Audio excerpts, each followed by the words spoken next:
Okay, so anytime I have a friend visit from out of town, I take them somewhere dimly lit with cheap beers and sticky floors, and then I promise them the best burger or fried chicken in town. So of course, they're always a bit skeptical, and I understand, but we Portlanders, we know our dive bar scene is just built differently.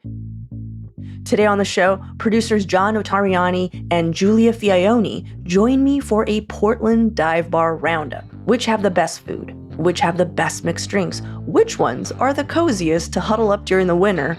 And which ones can we never show our faces at again? Stick around, you might just find a new favorite spot.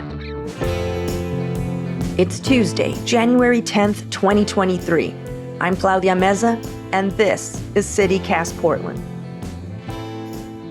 Okay, so before we start, ground rules. What is everybody's definition of a dive bar? Just so we have equal footing in the discussion and someone isn't bringing in Applebee's or something. I can go first. So I think cheap drinks are important. Not a huge budget on decorations or interior design. But I think the most important thing is that it's like a cross-generational space. I think that ability to kind of have that mix of everyone at once is really important. Giulia, what do you think? Definitely some dim lighting, no frills, ideally carpeted floors, late hours, regular customers, people that you're guessing you'll probably see every time you go. Yeah, I definitely feel like dive bars are for the locals, whoever's in that neighborhood. And I feel like you need at least one video poker machine or a Keno. That's actually how I used to decide like where not to go. If I would walk in and I saw a video machine, I was like, I cannot get a martini here. I am out. Martinis and Keno do not mix. Yeah. That's not how I feel anymore. This is also maybe a testament to me still being very Canadian, but in the lotto machines, I'd never seen that before. And now my eyes just glaze over when I walk into a dive bar and they're in the room. I also feel like the lotto thing is new to me too, because I'm from Michigan and that wasn't a thing in Michigan. Also, just the presence of food in dive bars, because of the laws in Oregon. Exactly. That you have to have food. So which dive bar do we think has the best food? Here's a controversial counter question. Can the food in a dive bar be good enough that it no longer is allowed to be a dive bar? But see, I think that's what makes the Portland dive bar its own unique thing. I feel people in town go to certain dive bars for specific things, like reel 'em in. Yes, it's a chicken and JoJo place, but it is also a dive bar. Yeah. But if you want fried chicken and a cheap beer, where are you going to go? Reel 'em in was actually at the top of my list as like the ideal. I think we're all in agreement on that front. Reel 'em in's at the top of my list. And a close second for me, just for more variety of options. And this kind of touches on your argument, John, about whether or not it's the dive bar anymore, but the Vern on Belmont and Southeast. I just hear most people talking about the food first when they mention the Vern. And then the atmosphere second. I still consider it a dive bar. But yeah, definitely one of my favorites when it comes to food. Can I throw in one other sleeper food hit of dive bars? Of course, always. Yes. Marathon Taverna on West Burnside, right by Providence Park. Kind of a sports bar, but they have the cheapest breakfast I've ever seen in my life. You can get a legit $3 breakfast at this place. Okay. 2 eggs, 2 pieces of bacon, 2 pieces of toast, $3 out the door. Like, to me, that is like, dive bar food. It's like practical, it's sustenance, and it's cheap. Yeah. And also Slim's. It has this really great tofu dish, which also tofu? But it's a Japanese style tofu with like a really flavorful broth. And then the gyozas, it's like handmade gyoza. No way. Yeah. So that bar is co-owned by a man from Saudi Arabia and a woman from Japan.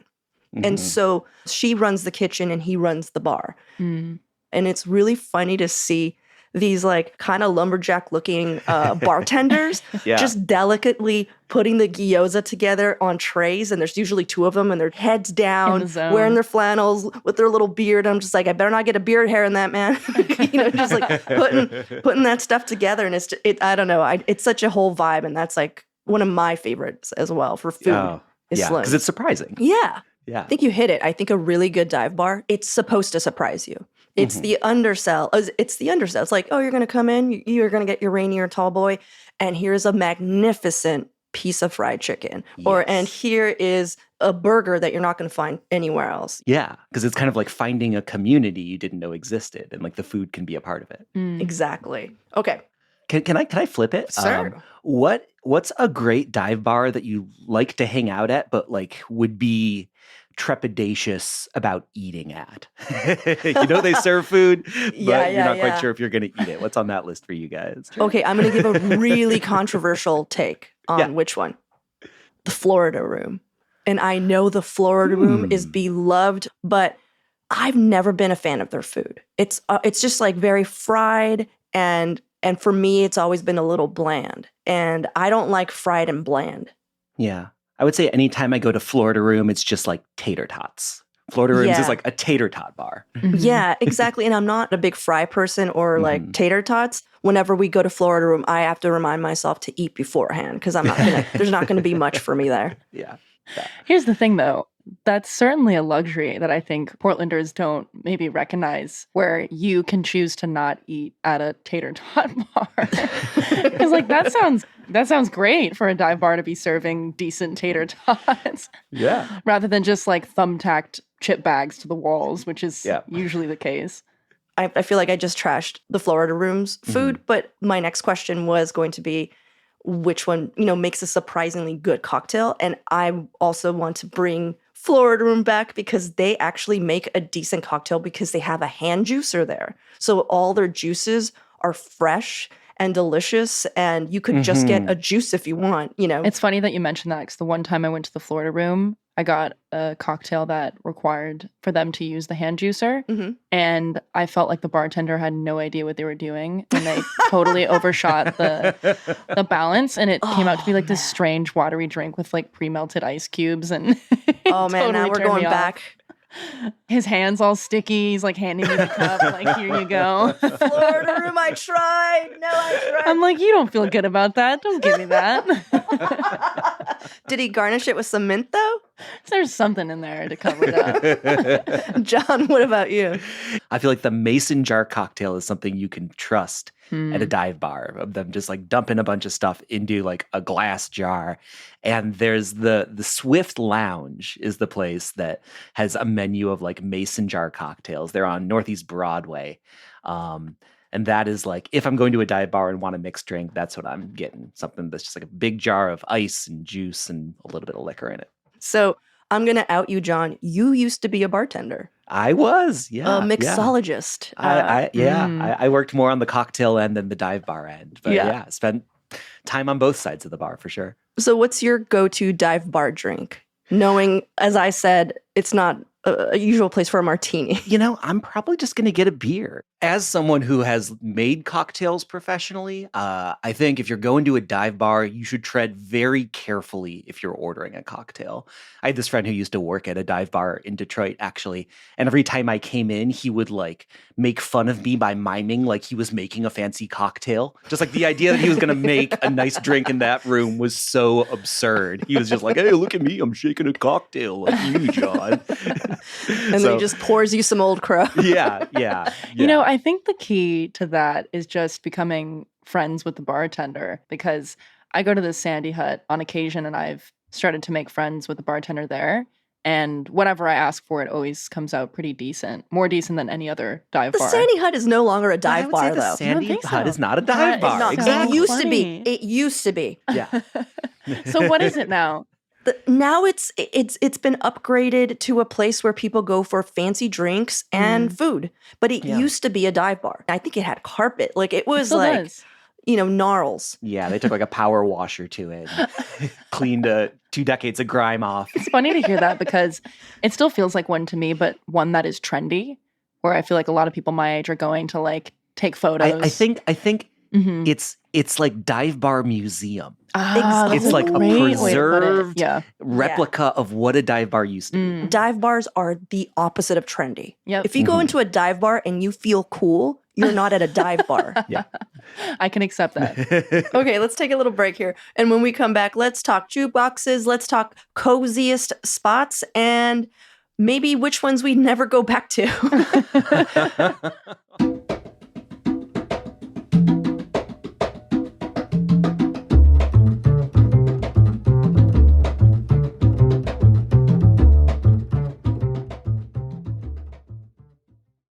Does anyone have like favorite jukeboxes? Again, I feel like I keep redeeming because I go to the Florida room and I just do not want to get kicked out. Be like, I heard what you said. But I actually do think they have one of the best jukeboxes in town. They're my favorite. Does anyone have any faves or honorable mentions? When I think about it, I don't really remember the music that's being played when I'm at a bar, but I'm familiar with both Billy Ray's and Roadside Attraction. I like those both a lot. And I've Billy Ray's heard, jukebox is great choice. Yeah. similar sentiments, but can't tell you what's in it off the top of my head. What about you, John? Billy Ray's for sure. I don't know that I've found my like ideal Portland jukebox. One thing I will say is that if a bar has an internet jukebox, it can still be a dive bar, but it does not count as a jukebox. Internet jukeboxes are like not cool. Wow. Yeah. Hate internet jukeboxes. John Hate put his foot down. The one place that has a jukebox that I'm curious about is the Red Fox on North Albina. Oh. And like that room yeah. has such a great vibe, but I've never seen their jukebox turned on. It's always off. And I always want to know what's on that jukebox because I feel like they would play really good music in there if it was plugged in. For sure. And I think it's because the bartender always brings in their own mix. You know what? Now I'm curious. What if we go and they had switched to an internet jukebox? Oh no, it would Shut it break my down. heart. It would literally break my heart. That's like when I move out of Portland. Oh, really? That's all it's going to The take? day that the Red Fox gets an internet jukebox, that's my turn to move to. Oh my God. Well, now I know what it'll take if I need you to leave town. Okay, so what's a great winter dive bar that feels cozy? I think my pick is the Lay Low Lounge. It's on Powell, sort of like in between South Tabor and Foster Powell. And every time that I go in there, it just sort of feels like it's permanent midnight and like you can sort of just like bundle up in a booth with a drink and like feel really cozy. What about you, Julia? Roadside Attraction. It's funny because majority of it is outside, but they do such a good job at creating an environment. It feels cozy and tucked away. Yeah, one of the best patios in the city, I'd say. Absolutely, yeah. They have like fire pits and stuff, so you can stay warm when you're outside. Okay, so which dive bar have you gone to and then never returned? And then what's the reason? Oh man, that's an easy answer for me. Wildwood Saloon on Burnside in Where is Northwest. Where is it? It's on Burnside in Northwest. Okay. It is a dingy divey dive bar, but the story behind that is it used to be my regular bar when I worked right up the street. And Go on. Yes. It's not that the dive bar did me wrong. I think I did the dive bar wrong. And, what did you do? just one too many nights there. It really became my living room alongside many other people. I had a breakup at that bar. I kissed a stripper at that bar. The regular customers know me. The bartender knew me by name. I think that's all I should say about it. But no shade on Wildwood. They're still kicking. I'd go back if they didn't know me, but So you can't go back because of your poor behavior. because of my never got 86. I will say I was Okay. a good customer, but yes, It's a personal shame. It's more of a personal it's a shame thing. And maybe you're just trying not to get 86. I really like the way you're thinking ahead. But I feel like we should all return, and you should just wear glasses and a fake mustache, and let's see if that rolls. Yeah, see if anyone recognizes me. Oh man, that's a really interesting answer. John, they also have a digital jukebox, so right up your John's alley. never. Yeah. Ugh. What about you, John? One spot I'm probably never going back to is this spot called, do you know the Cracker Box Tavern? No. No. You've probably driven by it. It's on Lombard in sort of like the industrial area. Okay. And it's like on a block with nothing. And it sort of just looks like a shack. Mm-hmm. And I'd driven by it a bunch of times. And so one day I stopped in there and I assumed that it would be like kind of weird, but kind of Mhm. quirky and interesting. And it was just like kind of weird. It was like a really weird vibe inside. Ooh. And I went and sat out on the patio and I was drinking a beer. And this woman comes out and goes, "Hey, do you want to buy some weed?" And had a giant, like, plastic Ziploc bag full of marijuana. Of, like, movie prop weed? Like, movie prop weed. And this was, like, a couple years ago. This is, like, well into, like, it being fully legal in Oregon. Yeah. And she just had this giant Ziploc bag. Be like, great. "You want to buy this?" And I was like, "No. No, I don't want to buy that." Plastic Ziploc bag of weed. Of plastic Thank you, weed. though. It's a cracker That place box. is a little bit too much for me. Okay, that's legit, John. That's a legit complaint. Okay, final thoughts on dive bars? Any parting words? Because I have a last question that I've been dying to ask all of you. I'm good, Claudia. Thank you. Let's hear it. If you had to, which Portland dive bar would you get married in? I'm talking vows and everything. Oh my God. So silent. Okay, John's thinking. Julia, do you have an answer? I think this would probably be unexpected, but Was it Wildwood? probably Back to Wildwood. That's your last hurrah. Maybe she did. Maybe that's why she can't go back. Look, I've married a few people there, and I can't show my face. Here's the thing. Obviously, from my stories, you can tell anything goes there. So nobody would be surprised. They'd probably move the pool table out of the way. Just another day at Wildwood. I know my answer. Okay. My father's place. Oh. good And that's one. on, what is that, Grand or MLK? Mhm. Sort of like inner southeast. And here's my thinking. It is both a bar and a diner and like a game room. So you could sort of have the ceremony in one point and then move over to the diner part for dinner. Mhm. And then afterwards you could go and have the reception in the game room. There's a ton of space and like places where people could mingle. Yeah, I think, although they are an internet jukebox bar, I'll give them a pass. Mm. I'm Oh gonna my get married at my God. father's place. That is a plot twist, John. It's just that good. What about you, Claudia? Where's your dive bar wedding? Well, we never heard Julia's, but Wildwood, just made- Claudia. How do you forget? I know. on. I'm like, all we did was I just made fun of Julia. She never got to answer. That was my serious answer. It was Wildwood. Oh my God, it Saloon. was. It was You took the words out of my mouth, Claudia.